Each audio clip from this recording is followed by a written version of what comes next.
Hello friends, law students में आपका एक बार फिर से स्वागत है। आज हम बात करेंगे the indecent representation of women provision act 1986 यानी स्त्री अशिष्ट रूपण प्रतिषेध अधिनियम 1986 के बारे में।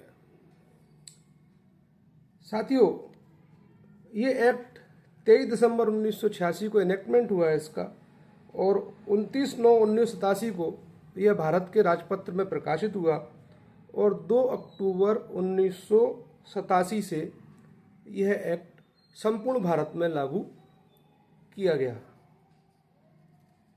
जैसा कि हम सब जानते हैं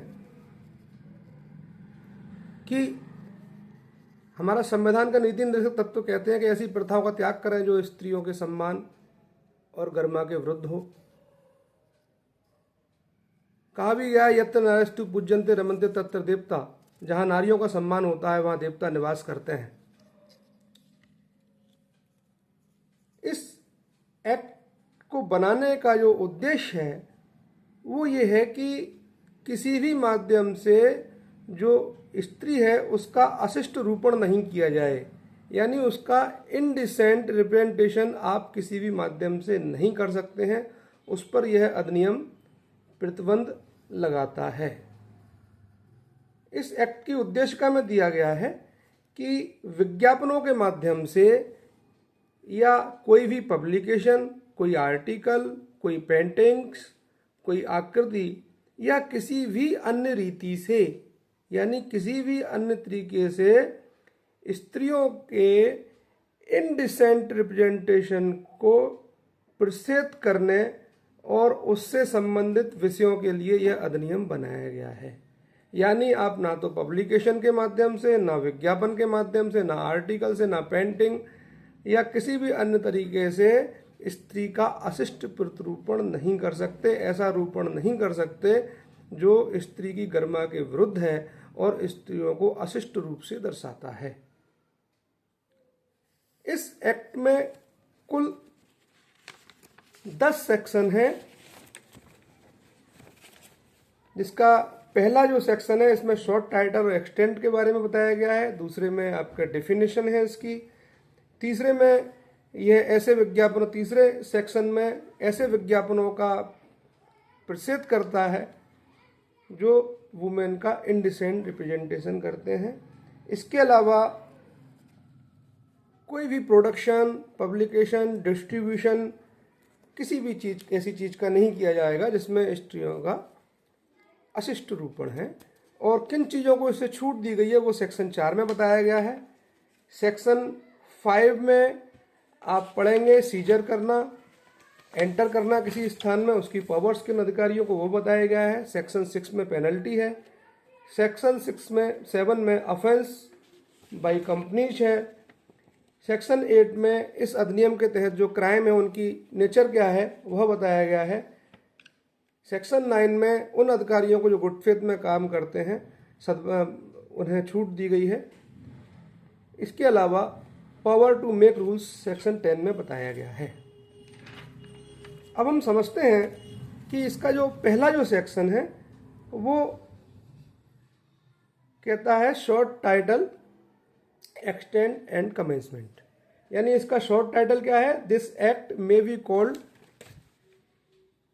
indecent representation of women provision act 1986।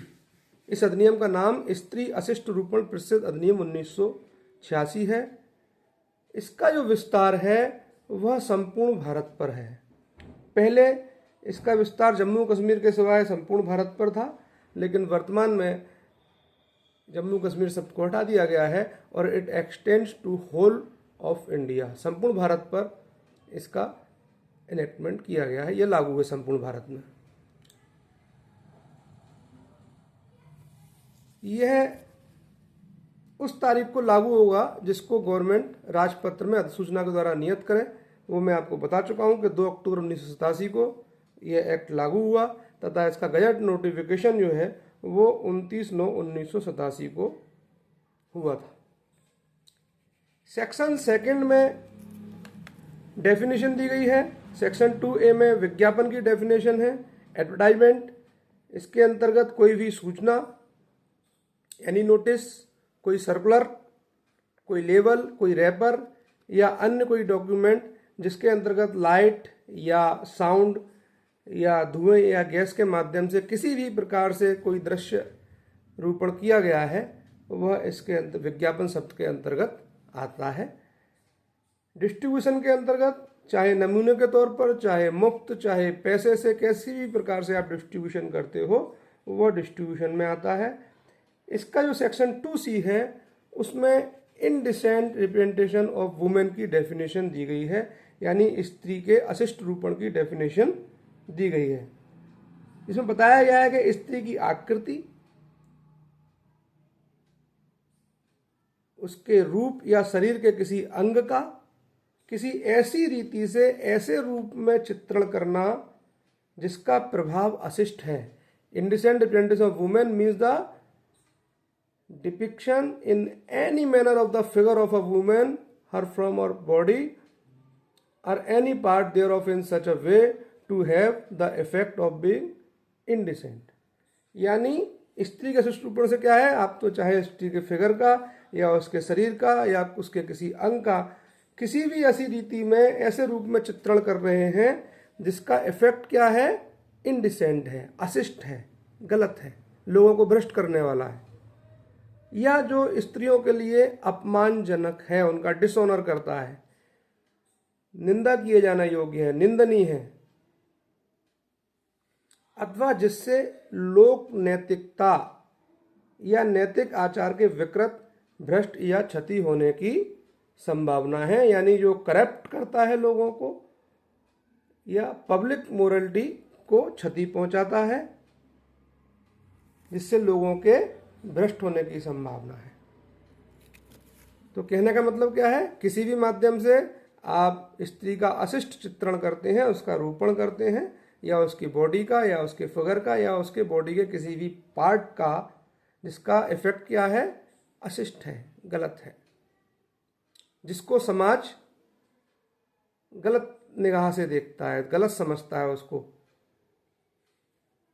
जिससे उस स्त्री की गरिमा को ठेस पहुंचती है, अपमानजनक है, निंदा किए जाने योग्य है, या जो पब्लिक मोरलिटी या जो नैतिक आचार है उसके विकृत या भ्रष्ट या उसको क्षति पहुंचने की संभावना है, वह वुमेन इंडिसेंट में आता है। इस चीज को ध्यान रखना है। स्त्री के अशिष्ट रूप में लेबल के अंतर्गत कोई भी रिटेन या चिन्हित, स्टाम्पित, प्रिंटेड, चित्रित कोई विषय वस्तु जो किसी पैकेज के ऊपर चिपकाई गई है, जैसे हम पैकेज के ऊपर कोई लेबल लगाते हैं ना, वो इसके अंतर्गत लेबल शब्द के अंतर्गत आता है, जो किसी पर चिपकाया गया है। पैकेज के अंतर्गत आप जानते हैं, पैकेज के अंदर कोई बॉक्स है, कार्टन है, टिन है या अन्य कोई पात्र है। और इसका 2 में प्रेस्क्राइब्ड की परिभाषा दी गई है। प्रेस्क्राइब्ड यानी जो भी इस एक्ट के अधीन बनाए गए रूल्स के द्वारा प्रेस्क्राइब किया गया वो प्रेस्क्राइब है।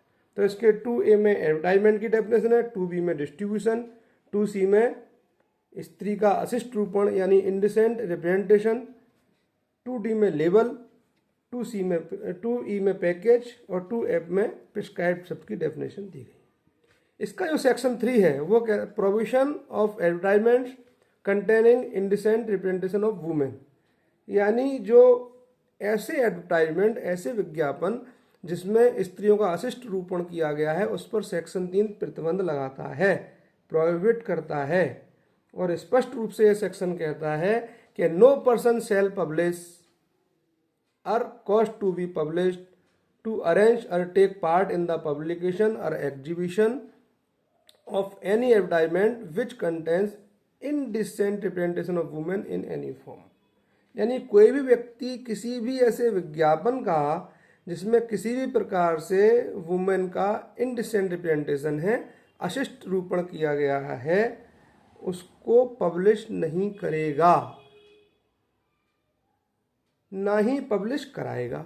यानी पब्लिश करवाने वाला और पब्लिश करने वाला दोनों को लायबल ठहराया गया है। इस सेक्शन 3 के तहत उन पर प्रोहिबिशन लगाया गया है।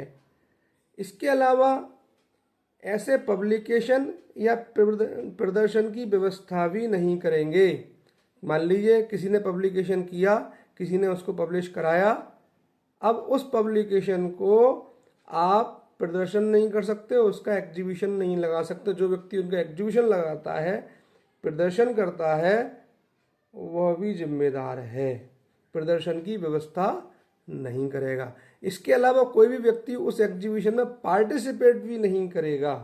मान लीजिए किसी ने कोई ऐसी एग्जीबिशन लगाई है जिसमें वुमेन इंडिसेंट है, अशिष्ट रूपण है वुमेन्स का, ऐसे कोई विज्ञापन है, उनमें जो लोग पार्टिसिपेट करने जाते हैं या उनका जो अरेंजमेंट करते हैं वो भी दोषी माने जाएंगे। सेक्शन 3 इस पर प्रतिषेध लगाता है। कहने का मतलब ऐसा कोई भी एडवर्टाइजमेंट जिसमें स्त्री को अशिष्ट रूप से दिखाया गया हो, उसका ना तो आप पब्लिकेशन कर सकते हैं, ना पब्लिकेशन करवा सकते हैं, ना उसका एग्जीबिशन लगा सकते हैं, ना ही उसके एग्जीबिशन में आप पार्टिसिपेट कर सकते हैं। इसके बाद जो इसका सेक्शन 4 है वो स्त्री अशिष्ट रूपण अंतर्विष्ट करने वाली पुस्तक, पुस्तिकाओं आदि के प्रकाशन या डाक द्वारा भेजने का प्रतिषेध। तो section 3 only for advertisement, section 3 किसके बारे में था? एडवर्टाइजमेंट के बारे में। लेकिन सेक्शन 4 जो है वो मैगजीन, बुक्स, आर्टिकल्स, इन सभी चीज़ों को समाहित करता है। सेक्शन 4 क्या कहता है कि नो पर्सन शैल प्रोड्यूस और cause to produce, sell, let to hire, distribute, circulate और send by post any book, pamphlet, paper, slide, film, writing, drawing, painting, photograph, representation और figure which contains indecent representation of women in any form. यानी कोई भी व्यक्ति ना तो कोई ऐसी पुस्तक, ना कोई ऐसी मैगजीन, ना ही कोई ऐसा पेपर, ना ही ऐसी कोई स्लाइड, ना ही कोई फिल्म, ना ही कोई आर्टिकल, ना ही पेंटिंग्स, ना ही फोटोग्राफ्स, ना ही कोई ऐसा रूपण या आकृति जिसमें स्त्री को अशिष्ट रूप से दिखाया गया, उसका अशिष्ट रूपण है, इनडिसेंट रिप्रेजेंटेशन है, उसका प्रोडक्शन नहीं करेगा। यानी जिस किसी बुक्स, पैम्पलेट, रैपर या किसी बुक्स या मैगजीन में या पेंटिंग्स में स्त्री का अशिष्ट रूपण है, अशिष्ट तरीके से उसको दिखाया गया है, उन चीज़ों का आप प्रोडक्शन नहीं कर सकते, ना ही प्रोडक्शन करवाएगा। ना तो कर सकते हैं आप, ना ही प्रोडक्शन करवाएंगे, ना ही उसको सेल करेंगे, ना ही भाड़े पर लेंगे, किराए पर भी नहीं ले सकते हैं, और ना ही उसका डिस्ट्रीब्यूशन कर सकते हैं, ना ही उसका किसी माध्यम से ट्रांसपोर्टेशन कर सकते हैं, ना ही उसको डाक के द्वारा भेज सकते हैं। तो सेक्शन 4 इस पर प्रतिबंध लगाता है। लेकिन सेक्शन 4 में जो प्रोविजन दिया गया है वो कहता है कि इस धारा की कोई बात ऐसी किसी books, pamphlet, paper, slide, film, writing, drawing, painting, photograph, representation और फिगर इस पर लागू नहीं होगी जिसका पब्लिकेशन जो है वो किस चीज़ के लिए है, साबित कर दिया गया है, पब्लिक गुड के लिए, पब्लिक वेलफेयर के लिए। यह साबित कर दिया गया है, न्यायोचित रूप से जस्टिफाइड कर दिया गया है कि इसका प्रकाशन जो है वो लोक कल्याण के लिए है। ऐसी किसी बुक, पुस्तिका, कागज पत्र, स्लाइड, फिल्म, लेख, रेखा चित्र, रंग चित्र, फोटो चित्र, रूपण या आकृति जो है वो या साइंस के लिए यूजफुल है, या साहित्य के लिए, या कला के लिए, या एकेडमिक पर्पज से, या सर्वसाधारण संबंधी अन्य उद्देश्यों के हित में है, तो भी उसको सेक्शन 4 लागू नहीं होगा। यानी सेक्शन 4 से अगर किसी व्यक्ति को बचना है तो उसको क्या प्रूव करना पड़ेगा? उसको यह प्रूव करना पड़ेगा कि हमने जो भी भाई बुक छापी थी, जो आर्टिकल निकाला था, या जो पेपर हमारा था, स्लाइड थी, फिल्म थी, फोटोग्राफ था, या जो भी कुछ था, वह पब्लिक वेलफेयर के लिए है या लोक कल्याण के लिए है। ऐसा उसको जस्टिफाइड रूप से साबित करना पड़ेगा। उसको ये बताना पड़ेगा कि ये जो फिगर्स हैं, ये जो पेंटिंग्स हैं, या जो भी कुछ उन बुक्स या मैगजीन्स वगैरह में हैं, वो साइंस के लिए, साहित्य के लिए, आर्ट, विद्या या सर्वसाधारण संबंधी अन्य उद्देश्यों के हित में है। जैसे हम कई बार देखते हैं ना कि व्यक्तियों को सेक्सुअल रूप से जागरूक करने के लिए साइंस की किताबों में आकृति बनी होती है स्त्री की, पुरुष की, उनको बताया, उनके अंग उसमें दिखाए जाते हैं, कौन सा अंग क्या कहलाता है।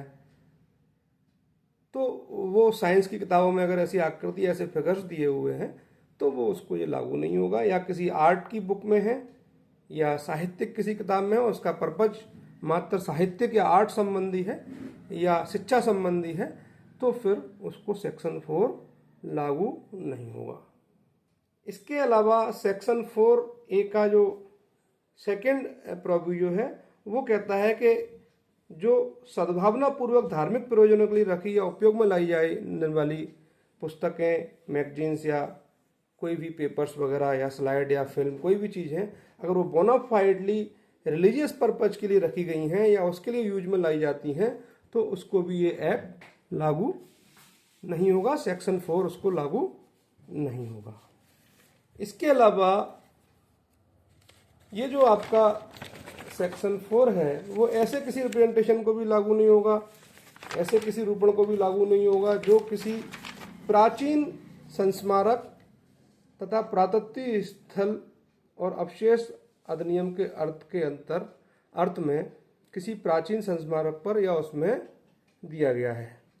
यानी any ancient mountain with in the meaning of the ancient mountain and archaeological sites and remains act 1958। Khajuraho जाते हैं आप लोग घूमने, अजंता एलोरा जाते हैं आप लोग घूमने, वहाँ पर तमाम प्रकार की जो मूर्तियाँ बनी हुई हैं तो वो उनका प्राचीन संस्मारक है, उनका आर्कियोलॉजिकल पर्पज है। कई सारे किलों में भी आपको ऐसी चीज़ें मिल सकती हैं, तो उस पर भी सेक्शन 4 लागू नहीं होगा। आर्कियोलॉजिकल प्राचीन संस्मारक, प्राचीन गुफाएं हैं, जैसे अजंता एलोरा की गुफाएं हैं, एलोरा के मंदिर आदि हैं, या खजुराहो आप कभी भी जाएंगे वो वहाँ पर भी ये चीज़ लागू नहीं होगी। इसका जो सेक्शन 4 जो है आपका, सेक्शन 4B का जो सेकंड पैरा है वो स्पष्ट कर देता है इस चीज़ को, और कि किसी मंदिर पर अगर ऐसी चीज़ें बनी हुई हैं या मूर्तियों के ट्रांसपोर्टेशन के लिए जो रथ रिलीजियस पर्पज से रखे जाते हैं, उन रथों में अगर कोई ऐसी चीज़ उत्कीर्ण है, बनाई गई है या पेंटेड है, तो उस पर भी ये सेक्शन 4 आपका लागू नहीं होगा। किसी ऐसी पिक्चर को भी ये सेक्शन 4 लागू नहीं होगा जिसके जो सिनेमेटोग्राफ एक्ट 1952 है वो एप्लीकेबल जिस फिल्म के ऊपर होता है, वहाँ भी यह सेक्शन लागू नहीं होगा। अब जो इसका सेक्शन 5 है वो powers to enter and search के बारे में बात करता है। प्रवेश करने और तलाशी लेने की शक्ति। तो कौन व्यक्ति एंटर कर सकता है, तलाशी ले सकता है, सर्च कर सकता है?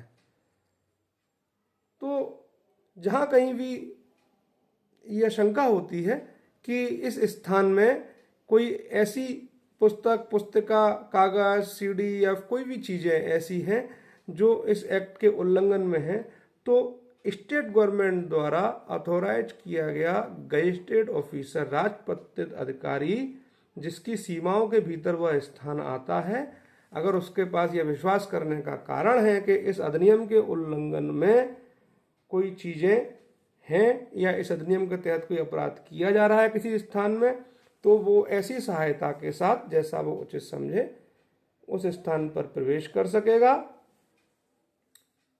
उसकी तलाशी ले सकेगा।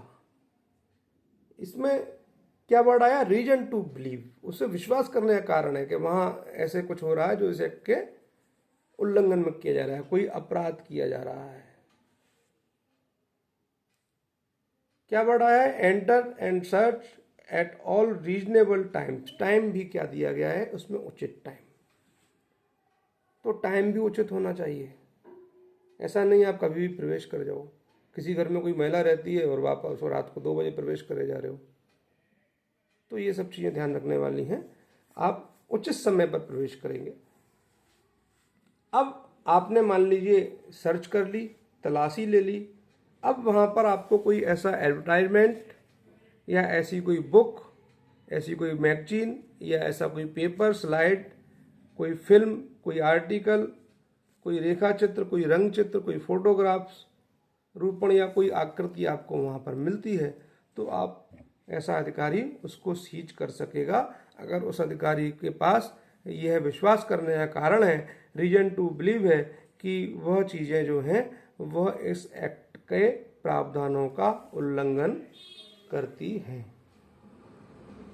इसके अलावा ऐसा अधिकारी ने जहाँ पर अगर प्रवेश किया है वहाँ पर उसको कोई डॉक्यूमेंट्स मिलते हैं, कोई रजिस्टर मिलते हैं या कोई भौतिक पदार्थ मिलते हैं, फिजिकल कंपोनेंट्स मिलते हैं, और उसके पास यह विश्वास करने का कारण है कि भाई इन चीज़ों से इस अधिनियम के तहत दंडनीय अपराध को साबित करने का साक्ष्य प्राप्त हो सकता है, तो वह उसको सीज कर सकेगा। और सीज करने से पहले उन सभी डॉक्यूमेंट्स आदि को वो एग्जामिन कर सकता है, उनकी परीक्षा कर सकता है, उनको चेक कर सकता है, देख सकता है कि इसके अंतर्गत क्या है, और उसको लगता है, उसके पास विश्वास करने का कारण है कि ये भाई इस एक्ट का उल्लंघन करती हैं, तो वो उन चीज़ों को सीज कर सकेगा। लेकिन इसका सेक्शन 5 का जो प्रोविजो है वो कहता है, provided that no entry under this subsection shall be made into a private dwelling house without a warrant. यानी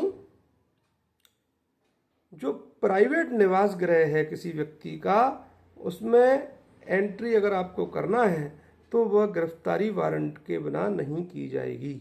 उसके लिए आपको क्या चाहिए? वारंट चाहिए। गिरफ्तारी नहीं, आई एम सॉरी, वारंट चाहिए, सर्च वारंट चाहिए। अगर आपको प्रवेश करना है तो उसके लिए आपको वारंट चाहिए। कहाँ पर? कोई प्राइवेट निवास गृह है, किसी का व्यक्तिगत घर है किसी का, तो किसी के घर में अगर आपको एंट्री करनी है तो उसके लिए आपको सर्च वारंट लेना पड़ेगा। अब इसका जो सेक्शन 5 का जो दूसरा प्रोविजो है वो डॉक्ट्रिन ऑफ सेवरेबिलिटी के बारे में बात करता है, यानी पृथक्करणीयता के सिद्धांत के बारे में बात करता है। वहाँ पर ऐसा अधिकारी जाता है, ऐसे डॉक्यूमेंट्स और चीज़ों को एग्जामिन करता है, और वो देखता है कि भाई उसमें कुछ ऐसे डॉक्यूमेंट्स हैं जिसमें कुछ तो सही है और कुछ गलत है। तो अगर उन चीज़ों को पृथक किया जा सकता है और उनके पृथक करने से उसके मूल्य पर कोई प्रभाव नहीं पड़ता है उन चीज़ों के, तो वो उस चीज़ को, जो गलत चीज़ है, उसको पृथक करके उसको सीज कर सकता है। और अगर पृथक नहीं किया जा सकता तो वो संपूर्ण सामग्री को सीज करेगा। इसके बाद आपका जो सेक्शन 5(2) है वह कहता है कि सीआरपीसी 1973, वर्तमान में अब बीएनएसएस आ जाएगा इसकी जगह, तो सीआरपीसी के प्रोविजन इस अधिनियम के अधीन किसी तलाशी या सीजर को जहाँ तक हो सके वैसे ही लागू होंगे जो जैसे वो सीआरपीसी की धारा 94 के अधीन जारी किए गए वारंट के अधीन ली गई तलाशी आदि को लागू होते हैं। तो भाई जो सेक्शन 94 सीआरपीसी में जो वारंट जारी होता था सीजर के लिए, जो प्रावधान सीआरपीसी के लागू होते थे, वही प्रावधान यहाँ पर भी लागू होंगे तलाशी के लिए, सर्च के लिए। वर्तमान में अब बीएनएसएस आ गया तो उसकी धारा लागू हो जाएगी।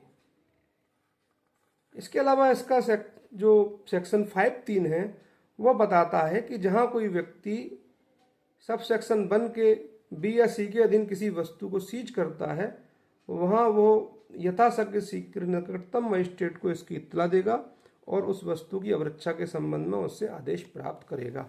यानी कोई भी अधिकारी जिसने किसी स्थान से कोई ऐसी वस्तु या पुस्तक, मैगजीन, जो भी कुछ कोई सामग्री सीज की है जिसमें इस एक्ट का उल्लंघन है, जिन चीज़ों में जिनको सीज कर लिया है, तो वो उसकी एक निकटतम मजिस्ट्रेट जो है, जो उसको उसकी सूचना दी जाएगी और उस मजिस्ट्रेट से आदेश प्राप्त किया जाएगा कि ये जो वस्तुएं हैं जो जब्त की गई हैं इन्हें किसकी कस्टडी में रखा जाए। तो उसकी कस्टडी के संबंध में आदेश मजिस्ट्रेट से प्राप्त करेगा और जहाँ तक संभव हो अतिशीघ्र मजिस्ट्रेट को ऐसी सीजर की सूचना दी जाएगी। अब इसका जो सेक्शन 6 है वो पेनल्टी के बारे में बात करता है। सेक्शन 6 में पेनल्टी बताई गई है।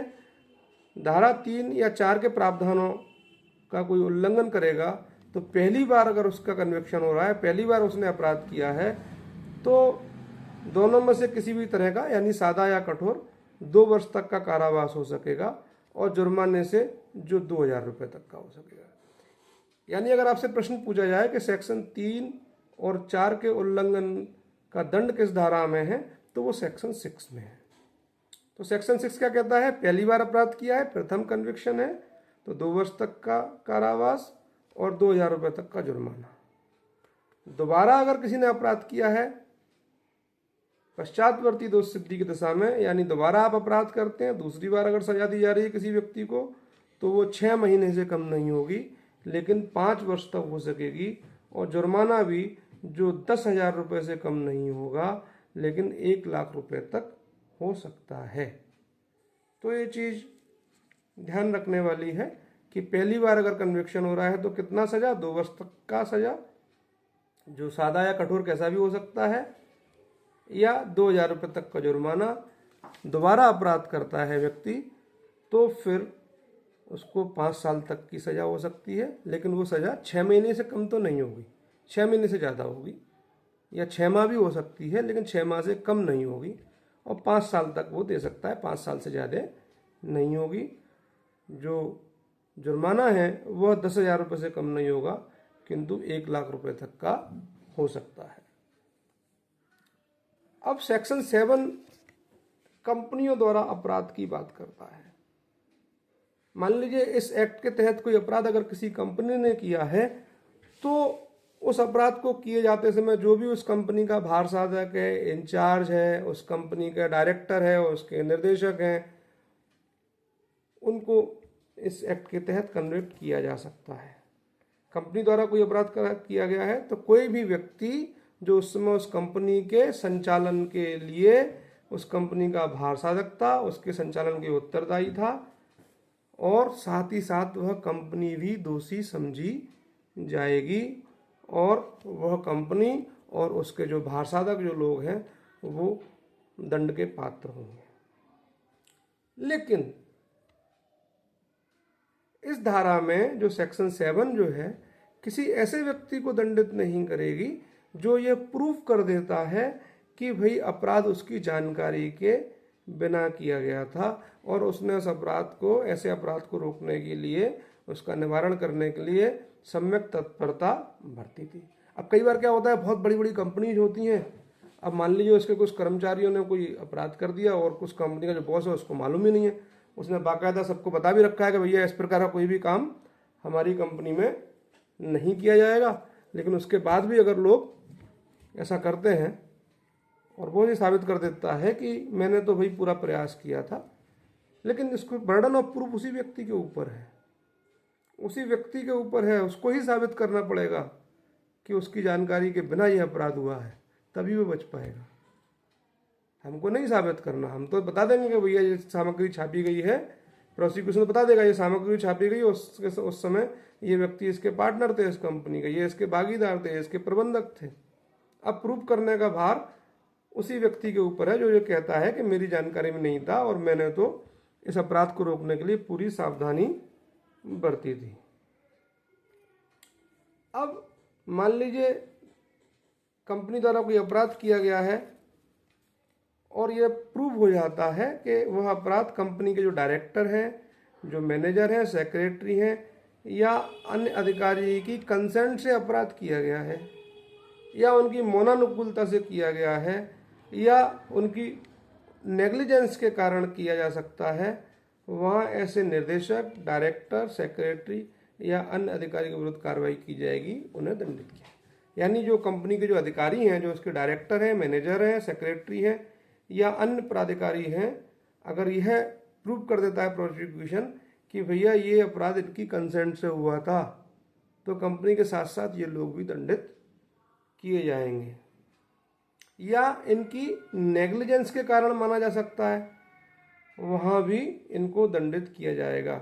या इनकी जानकारी में था साहब, लेकिन इन्होंने उसको रोका नहीं, मौन रहे, ना किसी को बताया, ना शिकायत की, इनके मौन के कारण वो अपराध हो रहा है सबको जानते हुए भी, तो भी इनको दंडित किया जाएगा। ये चीज़ ध्यान रखने वाली है। तो सेक्शन 7 कंपनी द्वारा अपराध की बात करता है।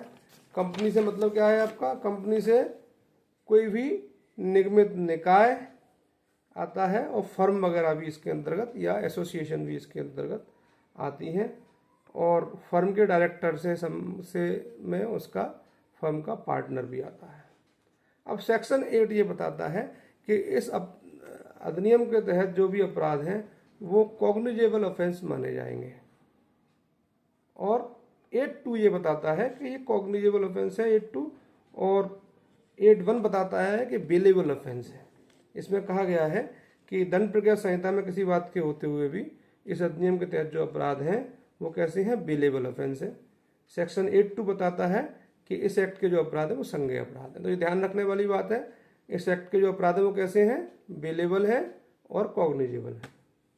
सेक्शन 9 सद्भावना पूर्वक की गई कार्रवाइयों के संरक्षण के बारे में बताता है।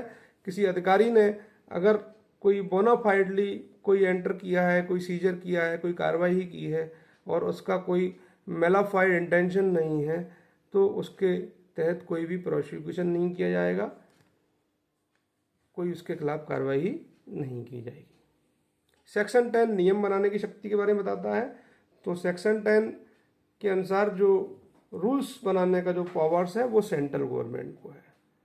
तो सेंट्रल गवर्नमेंट इस अधिनियम के प्रावधानों को एग्जीक्यूट करने के लिए रूल्स बना सकेगी और उनको गजट नोटिफिकेशन में उनका पब्लिकेशन करेगी, और सेंट्रल गवर्नमेंट ऐसे रूल्स बना सकती है जिसमें यह बताया जाएगा कि भाई किस प्रोसेस से सीजर किया जाएगा, और सीजर की सूची तैयार की जाएगी और वह उस व्यक्ति को दी जाएगी जिससे इस प्रकार की वस्तुएं सीज की गई हैं। अन्य कोई भी विषय जो इस एक्ट के हिसाब से जरूरी हो उसके संबंध में गवर्नमेंट रूल्स बना सकती है। अगर सेंट्रल गवर्नमेंट कोई रूल्स बनाती है तो ऐसे रूल्स बनाने के पश्चात संसद के दोनों सदनों के समक्ष 30 दिन के लिए रखे जाएंगे, और जब संसद से वो रूल्स पारित हो जाएंगे, पास हो जाएंगे, तो वो रूल्स इफेक्टिव हो जाएंगे। तो साथियों, ये था आपका स्त्री का अशिष्ट रूपण प्रतिषेध अधिनियम 1986, जिसके सभी प्रावधानों को मैंने बताने का भरसक प्रयास किया है। The indecent representation of women provision act 1986 के 10 जो सेक्शन हैं, केवल 10 सेक्शन इस एक्ट में, छोटा सा एक्ट है, और वर्तमान में जो महिला पर्यवेक्षक की परीक्षा आ रही है उसके लिए भी ये उपयोगी है, और जो भी लॉ संबंधी एग्जामिनेशन है जिनके सिलेबस में ये एक्ट है उनके लिए भी ये एक्ट बहुत उपयोगी है। आपसे विनम्र निवेदन है कि अगर यदि आपको मेरा ये लेक्चर पसंद आया हो तो मेरे चैनल को सब्सक्राइब करें, वीडियो को लाइक करें, बेल आइकन पर क्लिक करें, ताकि मेरा उत्साहवर्धन हो सके और मैं और अधिक से अधिक वीडियो आप लोगों के लिए बना सकूं। बहुत बहुत धन्यवाद। जय हिंद, जय भारत।